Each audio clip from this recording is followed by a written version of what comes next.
Hello and welcome to Quick Charge. I'm Mikey G, and it's Monday, June 19th.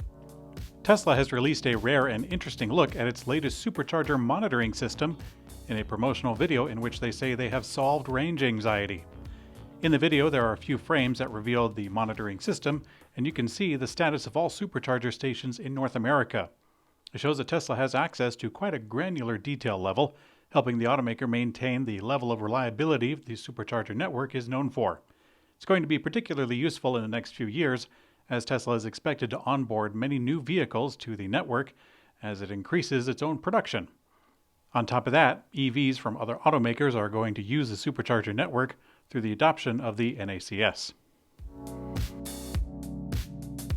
A Tesla Cybertruck prototype was spotted arriving by plane in New Zealand, most likely for final winter testing.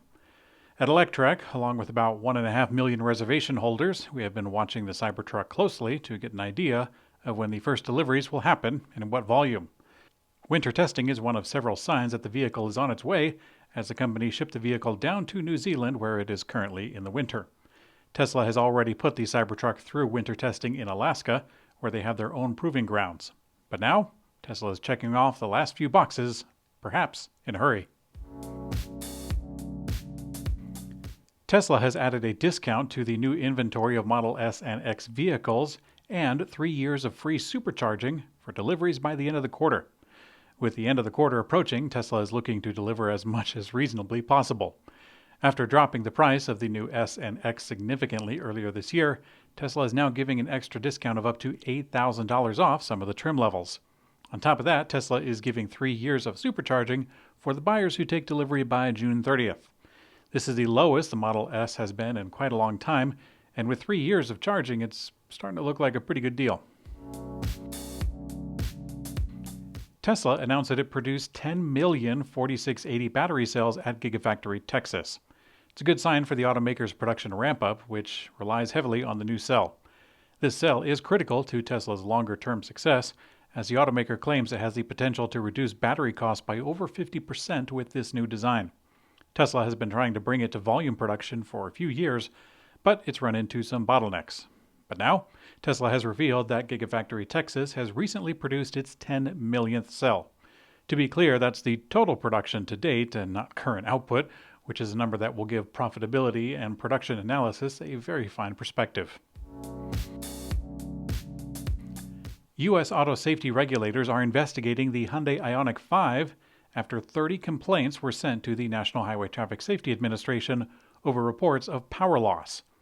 The department says many of the consumers have reported, quote, a loud pop noise followed by a warning displayed in the dashboard and immediately experience a loss of motive power that ranges from a reduction to a complete loss of motive power. Now, Hyundai has since told the NHTSA investigators the power loss issue is related to the Integrated Control Charging Unit.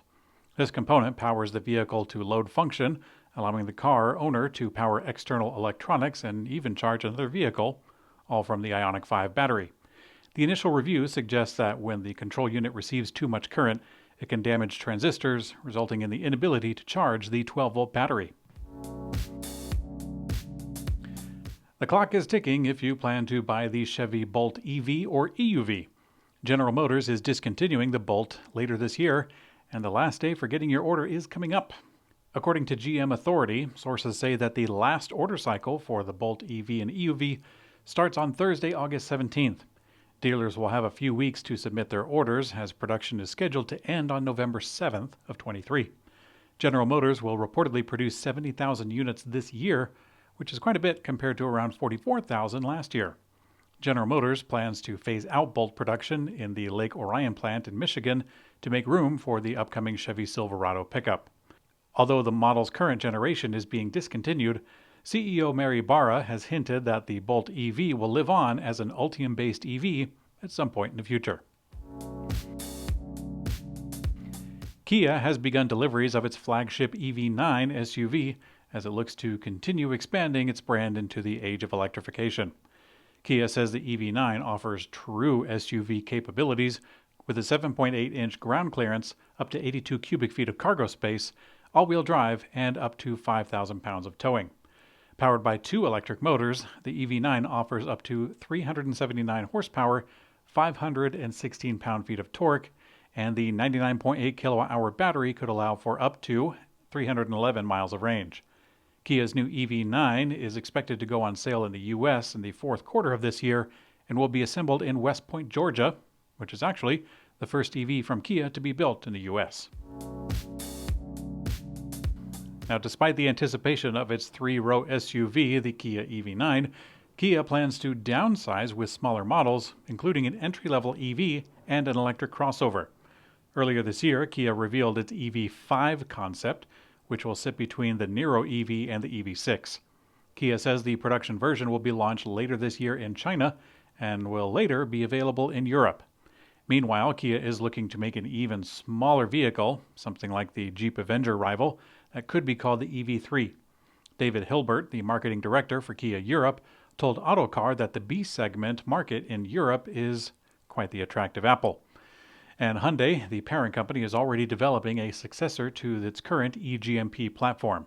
That could house an even smaller EV model.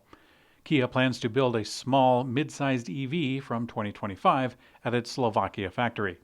Hilbert claims that the brand plans to offer hatches and sedans in the near future, claiming, quote, all the major segments will be covered in some form by 2027. In today's community comment found on YouTube, a lot of you chimed in on your experiences with touchscreens or physical buttons. Some of you like the simple environment that the lack of buttons can provide. Others prefer the instant completion of pressing a button that's right within reach. In my experience, I think that physical buttons still have a place and will for a long time, particularly for all the common and immediate things that need to be done. I think that hiding things in the touchscreen can also lighten up the dashboard, so even myself, I'm a little torn. One thing I don't like are the separated touchscreen buttons. They're not on the touchscreen, but they're like a separate touchscreen-esque button somewhere else. They also call them haptic feedback buttons, but sometimes they don't actually give that feedback. But they just exist on a smooth, flat plane, usually plastic. To me, pressing these buttons is quite distracting. Having to zone in with your finger on just the right spot, having to look and pay attention to it, and not having enough physical feedback to know where your finger is as you're trying to press it. When I'm driving in a situation that requires a lot of focus, it's stressful to me to think of where that doggone button is that I need to change, turning on the radio or turning off the radio or the climate fan, things like that. When cars drive themselves, it'll all be figured out, but for now, I really prefer mechanical buttons for a lot of the basic features, at least the ones that existed before we got all the touchscreen stuff.